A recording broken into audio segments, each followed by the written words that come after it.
Hey, what's up everyone? My name is Sam, and along with Sam's Recording Academy, we're doing something called Monday Mix Breakdown, where I'm just looking at popular songs and kind of trying to see if I can't listen and analyze and see how it was mixed. So this week, Lady Gaga just came out with a new album, and right away her single is a song with Ariana Grande called Rain on Me. And so I'm gonna just say, if you just take a few minutes and listen carefully to that song, I'm gonna talk a little bit about vocal effects and kind of treatment of the vocals. And so if you just wanna go listen to it and then come back, then we'll kind of discuss.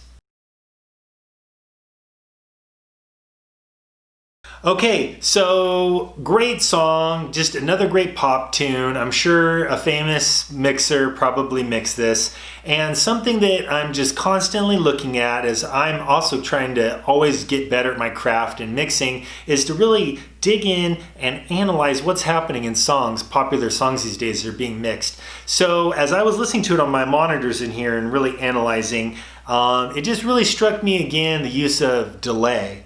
And delay is something that is just a commonly used effect. It's not going away. You know, they've been using delay in songs for years, whether it be on guitar or instruments or on a vocal. So, and as I was listening to this song, I thought there's some really great uses of delay, and that gets me listening even closer to see, you know, how they're treating it and what they're doing on this. So, a couple things I noticed.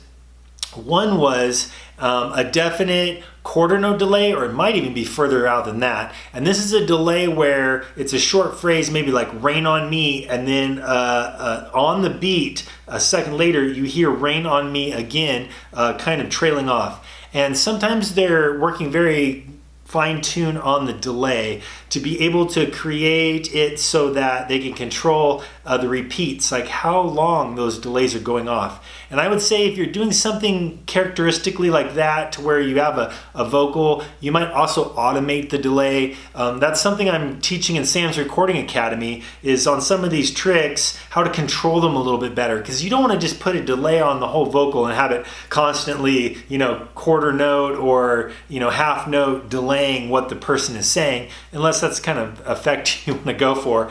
But most of the time it's a little bit strategic. So maybe on certain words or phrases, it's being automated to be sent to the delay effect, and then you're hearing that cycle back around in the music. Secondly is what you do after your delay. So typically in mixing, you create an auxiliary track you put your delay on, and you're sending some of the vocal to it.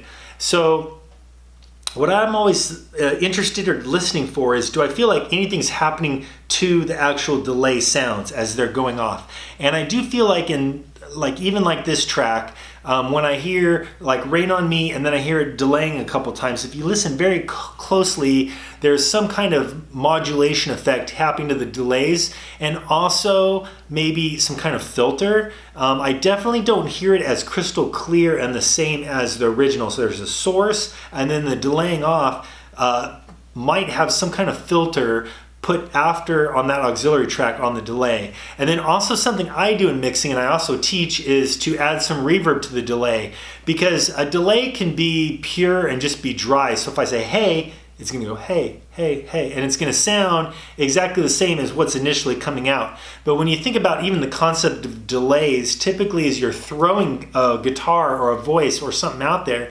it's coming and bouncing back and coming to your ear. And so typically that would have a sound to it. This sounded something like a reverb, like it was further away. Reverb tends to make things feel or seem further away.